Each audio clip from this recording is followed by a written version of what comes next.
What is up, everyone? Welcome back to the channel. Now, look around. Usually, we're here unboxing the latest tech, testing gear, or getting our hands dirty with a DIY project. But today, we're pivoting for this limited series because, let's be real, some things are more important than a power drill. Exactly.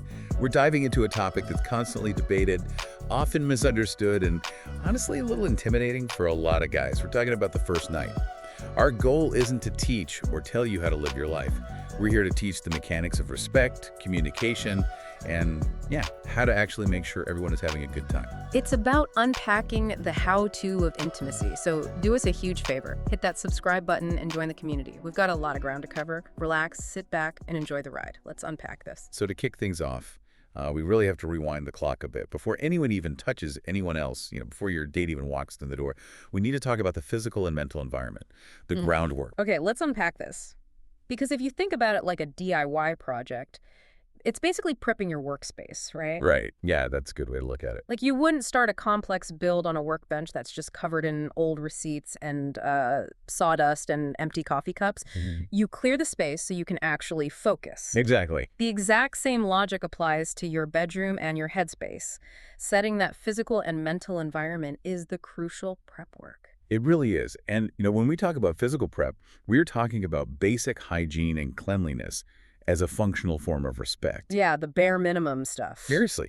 Taking a shower, putting on deodorant, having genuinely clean sheets on your bed. It sounds ridiculously basic, but those physical cues send a massive subconscious signal to your partner. Oh, for sure. It tells their nervous system, this person respects themselves, and they respect me enough to prepare for my arrival. Right. And part of that workbench prep is having your tools ready. And by tools, I mean, having protection, like condoms and lube, just easily accessible. Because you do not want to be fumbling around in the dark, knocking over a glass of water, digging through a drawer, trying to find a condom when the moment is actually heating up. The ultimate mood killer. Yeah, exactly. Have it in the nightstand. But let's move past the room itself for a second.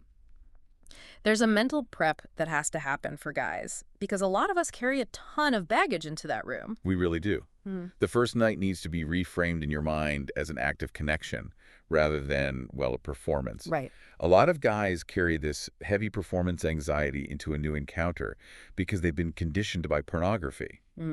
We have to remember that porn is not an educational tool. No, definitely not. It is choreographed, heavily edited, visually driven entertainment. It is built to trigger instant dopamine, whereas real intimacy requires a slow build of oxytocin and emotional connection. It is a mutual experience, not a race to a finish line where you have to perform like a stunt double. Man, I think a lot of guys know logically that porn isn't real, but the expectation still lingers in the back of your mind. Oh, totally. You get in your own head, you start spectating your own experience, worrying about how you look or how long you're lasting, instead of actually being present in the room with the person right in front of you. And clinically, when you get in your own head like that, your body tenses up. You enter a mild state of fight or flight. Which completely kills the vibe. 100%. But here is the deeper biological reason why setting this low-pressure, comfortable environment matters so much for your partner. A lot of women operate primarily on what clinical sexologists call responsive desire. Wait, I've heard this term thrown around. I know spontaneous desire is that sudden, out-of-nowhere urge, which media often codes as the default male experience. Yes, exactly. So responsive desire is what exactly? Building arousal in reaction to something else. You nailed it. Spontaneous desire is seeing a spark and instantly having a fire. Responsive desire means the fire needs kindling first. Okay, that makes sense. A person with responsive desire might not feel highly aroused out of nowhere while just eating dinner. Instead, their desire kicks in response to the environment, to intentional touch, and most importantly, to feeling emotionally secure. Oh, wow. Yeah. If they feel rushed or if the environment is chaotic and messy, their parasympathetic nervous system, the part of the brain that allows us to rest, digest, and get aroused, it never engages. Yeah. Cortisol spikes and arousal flatlines. That makes a ton of sense. You can't just skip the emotional runway and expect the plane to take off. The environment actually acts as the trigger for the arousal. Precisely. So you've set the runway, the space is clean, the pressure is off, you're both relaxed. But, a clean room only gets you to the starting line. Right. The game hasn't started yet. Exactly. Once you are actually interacting, how do you navigate moving forward? That brings us to the core mechanism, which is communication. Words. We actually have to use our words, which, let's be honest, can feel deeply awkward when you are trying to be smooth. I mean, it can feel awkward if you don't know the framework. The most effective way to understand verbal communication in intimacy is the FRIES framework developed by Planned Parenthood. FIES? Like the food. Like the food, yeah. FRIES stands for freely given, reversible, informed, enthusiastic, and specific. Okay, let me take a swing at breaking this down because I think guys really need to hear how this plays out in the real world. Go for it. So, freely given is obvious, no pressure, no guilt tripping, and definitely no relying on alcohol or drugs to lower their inhibitions. It has to be a sober, clear choice. Correct. And informed means no deception. Right. If you agree to use a condom and then secretly remove it during the act, something known as stealthing that entirely violates informed consent, they consented to a specific protected scenario, not an unprotected one. Man, yeah, that is a huge violation. And specific ties right into that, I guess. Just because she said yes to making out on the couch doesn't automatically mean she's saying yes to moving to the bedroom or taking off clothes or anything else. It's step by step. Step by step, exactly. But let's talk about reversible, because let's be real, this is where guys really struggle in practice. Say you've been hooking up for 20 minutes, everything is going great, the light is green, and then suddenly she just stops and changes her mind. The ego takes a massive hit in that moment. It does take a hit, for sure. But reversible means anyone can change their mind at literally any time. And the mechanism of respect here isn't just stopping, it's how you manage your immediate disappointment. Yeah. Consent is an ongoing dialogue. It can be revoked even if you're both naked in bed. But a lot of guys hesitate to embrace this ongoing dialogue because they worry that constantly asking for permission is going to ruin the flow or, make it feel clinical. Yeah, doesn't stopping to ask, can I do this, totally ruin the flow. What's fascinating here is that the research and feedback from actual couples shows the complete opposite. Checking in doesn't kill the mood. It actually eliminates performance anxiety for both of you. Wait, really? It eliminates it? Yes. It proves you are confident enough to communicate. It shows you care about her pleasure, not just your own, and it puts you both on the exact same page. You aren't constantly wondering, am I crossing a line here? Oh, I see. You're removing the guesswork. Exactly. And it doesn't have to sound like you're reading from a legal contract. It's about natural, frequent check-ins. Whispering, is this okay? Or do you like this? Or should I keep going? Those simple phrases show immense respect. Right. But there's also a way to make this incredibly engaging. You can actually turn consent into a massive turn-on by using dirty talk. I love this hack because taking the check-in and making it spicy completely solves the awkwardness problem. Right. Instead of asking a robotic question, you lean in and say, I really want to do X to you right now. Would you like that? Yeah, that changes the whole dynamic. Yeah, it does. You are combining dirty talk with a direct request for specific, enthusiastic consent. It builds tension, it strokes the ego, and it ensures you have an absolute green light before you proceed. It creates a dopamine spike for both of you because the anticipation is half the pleasure. You're getting the clear yes, but you're keeping the energy electric. Yeah. You aren't guessing. Because guessing is where things go terribly wrong. They really do. But even if you're using dirty talk, even if you are checking in verbally, sometimes the heat turns up and words just drop away. People get quiet. You can't just fly blind when the room goes silent. Your eyes have to do the heavy lifting. That is exactly right. You have to transition from verbal communication to somatic literacy, reading the physical language of the body. Here's where it gets really interesting, because I like to think of somatic literacy using a driving analogy. Well, I like that. When you are navigating a busy intersection, you rely on a traffic light system, green, yellow, and red. And as the driver, you have to know how to respond to the lights instinctively. The traffic light system is a brilliant framework. It's used heavily in kink communities, but it applies perfectly to vanilla intimacy, especially on a first night. Let's start with the green lights. So if I'm looking for green lights, I imagine that's the obvious stuff. Enthusiastic engagement. Yep. She's pulling you closer, matching your rhythm. You feel her muscles relax. She's making connected eye contact. And you're hearing natural sounds of enjoyment. Spot on. When you see green, your action is to keep going. You maintain that rhythm. You keep doing what is working. But then there's the yellow lights. And sticking with the driving analogy, when you see a yellow light in traffic, you don't slam on the gas, close your eyes, and hope for the best. Definitely not. You tap the brakes. You assess the intersection. I imagine a yellow light in intimacy looks like body tension. Maybe she gets slightly rigid, or she suddenly becomes uncharacteristically quiet, or her eyes start darting away like she's distracted. That is exactly what a yellow light looks like. And if you feel that tension, your required action is to pause immediately. Yes. You don't push forward. You use one of those verbal check-ins we talked about.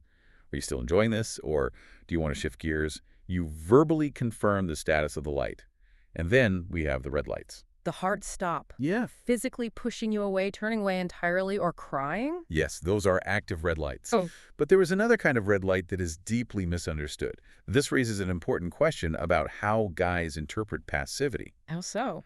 Well, a lot of men assume that if a woman goes silent and perfectly still, she is just being submissive or relaxing into the experience. Man, that is a wildly dangerous assumption.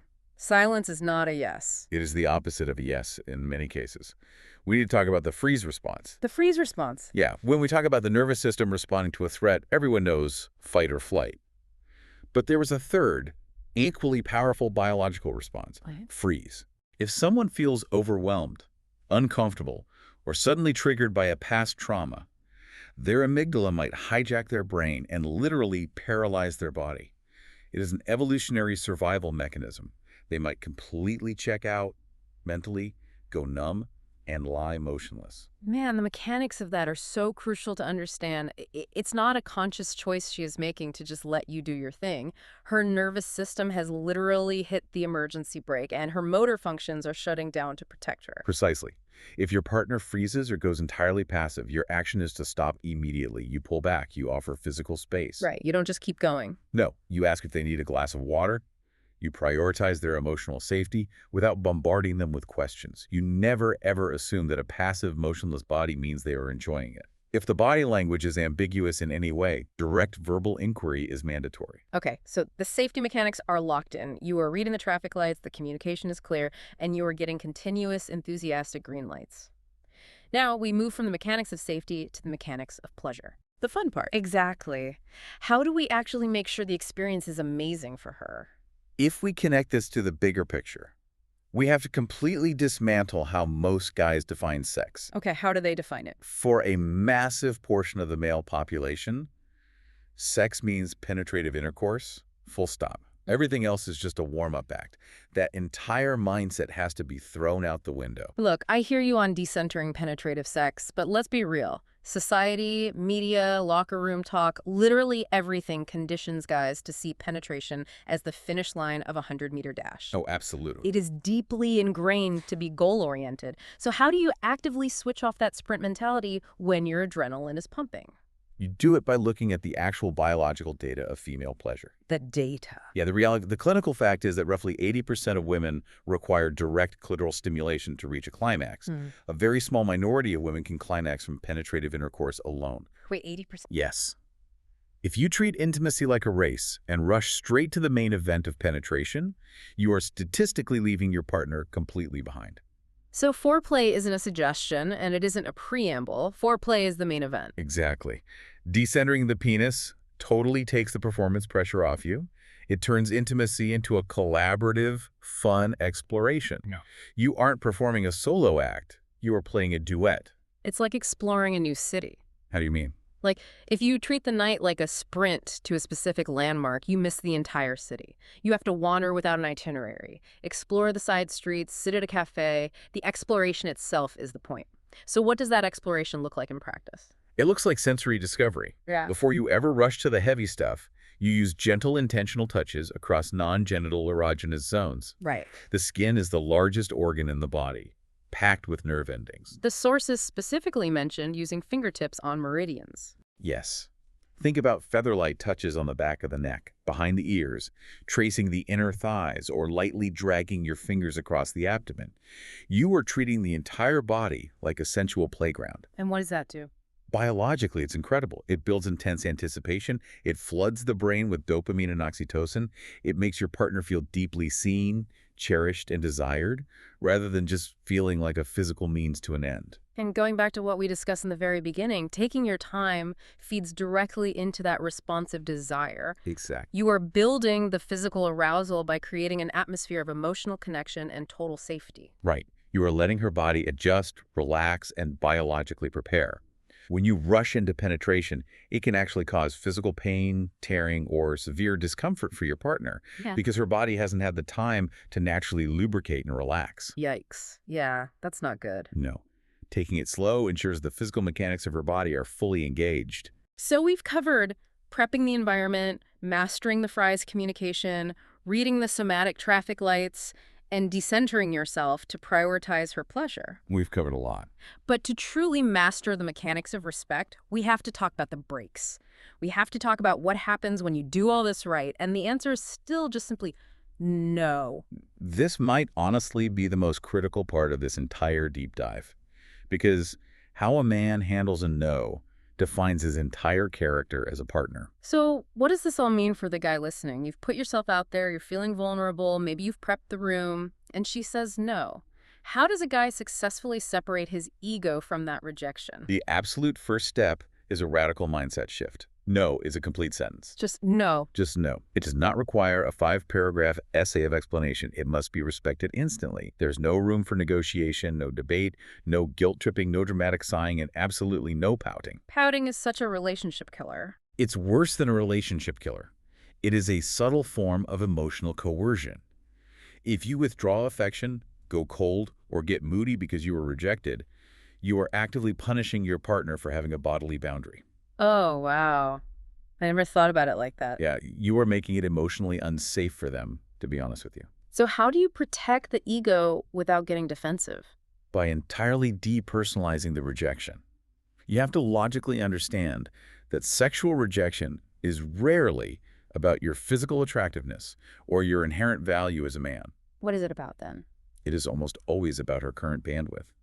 She might be intensely stressed from work, she might be physically exhausted, she might be experiencing a hormone shift, or she might just be feeling touched out and desperately need her personal physical space. That makes total sense. It is about her body and her capacity in that exact moment, not your worth. That is a huge relief to hear. If you take it personally, your defenses go up and you get combative. But if you realize it's just about her current bandwidth, you can actually respond with genuine empathy. Exactly. Which brings us to the concept of graceful recovery. If you initiate and they say no, or if you are in the middle of a physical encounter and they ask to stop entirely, your response has to be immediate, warm acceptance. What does a warm acceptance actually sound like in the moment? It sounds like that is totally okay. And then, crucially, you immediately offer an emotional safety net. A safety net, like a pivot. Yes, a non-sexual alternative to maintain the connection. You say, that's totally okay. Do you want to just order some takeout and watch a movie? Or, no problem at all, I'd love to just hold you for a bit. I like that. You prove to her, through your actions, that your desire to spend time with her isn't strictly conditional on having sex. Think about how much tension that instantly relieves in the room. You are proving that she is safe with you, regardless of what she can offer physically. And that builds an immense, unshakable foundation of long-term trust. When a partner trusts that you will respect their boundaries without getting angry, without making it weird, and without punishing them, they feel incredibly safe. And when they feel safe. Biologically, when a person feels safe, they are infinitely more likely to be vulnerable, spontaneous, and adventurous with you in the future. You're investing in the long-term health of your intimate life by handling rejection with maturity. And honestly, here's something to chew on after this deep dive. What if treating rejection as a total non-issue actually makes you more attractive in the long run? Think about it. If you take a no with total grace, you become the safest guy she knows. That safety is the ultimate green flag that makes a partner actually want to be deeply vulnerable with you the next time around. And that is a wrap on the first night breakdown. Man, there is a lot to process there, but the biggest takeaway is simple. It's a practice, not a race.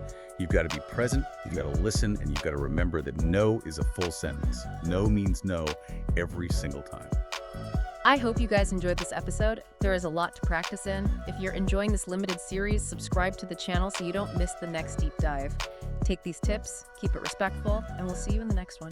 Peace out, guys. Go be great, stay respectful, and go build something real on that first night. Welcome back to the channel. We're taking a break from the power tools and tech reviews to bring you this bonus tip in our limited series. Think of this as the unwritten blueprint for a topic that doesn't usually come with instructions. Let's get into the details and unpack this. All right, so let's just get real for a minute here. You know how movies and TV make everything look so perfect? Well, real life, especially the first time, it's not like that. It can be kind of clumsy, maybe a little awkward, and you know what? That's totally okay. It's not about creating some perfect Hollywood scene. It's just about having a real human experience together. And that's exactly why we've put this together. We're calling it the Unwritten Blueprint. Think of it as a simple, no-nonsense guide to help you navigate all that stuff to make sure it's a positive, respectful, and safe experience for everyone. So let's jump into part 1, the before blueprint. Here's the thing. A great connection, it doesn't just happen out of nowhere. It actually starts way before things get physical. It's all about the prep work and setting the right stage. Okay, this first point is absolutely crucial. You have got to take the pressure off. This isn't some kind of performance or a test you have to pass. It's not about being amazing or perfect. The real goal here is just exploring and connecting with another person. When you think of it like that, a lot of the anxiety just melts away.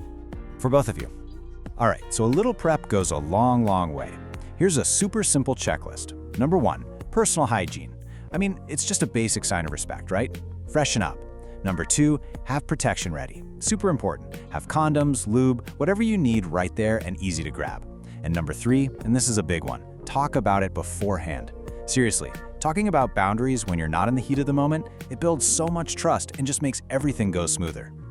But that leads to the question, doesn't it? The one everyone kind of dreads. How in the world do you actually ask about STIs? I get it. It can feel super awkward, but honestly, it's a huge sign of maturity and self-respect. So how do you bring it up without, killing the mood completely? Well, here are a few practical ways to do it. You could just be direct but confident, like, hey, when was the last time you were tested? Or you could frame it as a team thing. Maybe we could get tested together before we do anything. The key is to make it about both of you looking out for each other's health. And look, a few seconds of feeling a little awkward is so much better than the alternative. Way better to be safe than sorry. Okay, moving on to part 2, the during blueprint. This is where we really get into the heart of it, right? The principles that make an experience feel healthy, respectful, and good for everyone. And it all boils down to 2 things: connection and the big one, consent. And we need to be crystal clear about what consent really is today. We're talking about affirmative consent. This has totally changed the game. It's not just about the absence of a no anymore. It's about getting a clear, freely given, and enthusiastic yes. It's a huge shift, and it's all about active agreement. Now, to make this whole concept super easy to remember, there's a fantastic acronym out there. FRIES. Yeah, like French fries. It's a brilliant way to break down all the different parts of consent so it really sticks in your head. So let's run through it. F is for freely given. That means no pressure, no guilt trips, none of that. R is for reversible. This is huge. You can change your mind at any time for any reason. I is for informed. You've got the whole story. No one's lying about using protection or anything like that. E is for enthusiastic. We're looking for a heck yes, not an I guess so. And finally, S is for specific.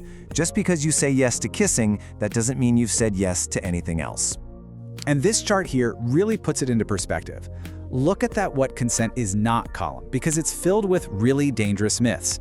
Consent is not silence. It's not a maybe. You can't just assume it because you're in a relationship or because you've hooked up before. And it has absolutely nothing to do with what someone is wearing. It has to be an active, clear, enthusiastic yes, every single time. And please remember this. Consent is not a contract you sign at the beginning and then forget about. It's an ongoing conversation. And those little check-in questions like, does this feel okay, or do you like this? They are not mood killers, far from it. They're actually signs of respect. They show you care, and that actually makes the connection even stronger. All right, which brings us to our final section, part 3, the after blueprint. Because what happens after is just as important as everything that led up to it. This part is all about strengthening that connection and really solidifying the trust you've just built. So there are basically 2 key things to think about here. First, there's the practical physical side of things like, using the bathroom to help prevent UTIs, simple stuff. But second, and this is so important, is the emotional aftercare. Don't just roll over, cuddle, talk, or even just be quiet together. Asking a simple question like, hey, what do you need right now? Wow, that can make someone feel incredibly seen and cared for. When you look at this whole blueprint, it really just boils down to 3 main pillars. You've got safety, physical and emotional. You've got respect for yourself and for your partner. And you've got communication, clear and ongoing. If you can get those 3 things down, you're building a foundation for a really positive and healthy experience. Man, there is a lot to process there, but the biggest takeaway is simple: always be safe, keep it respectful, and enjoy unpacking that first connection. If you're enjoying these bonus tips and our limited series, subscribe to the channel so you don't miss the next one. Thank you, and we'll see you in the next one.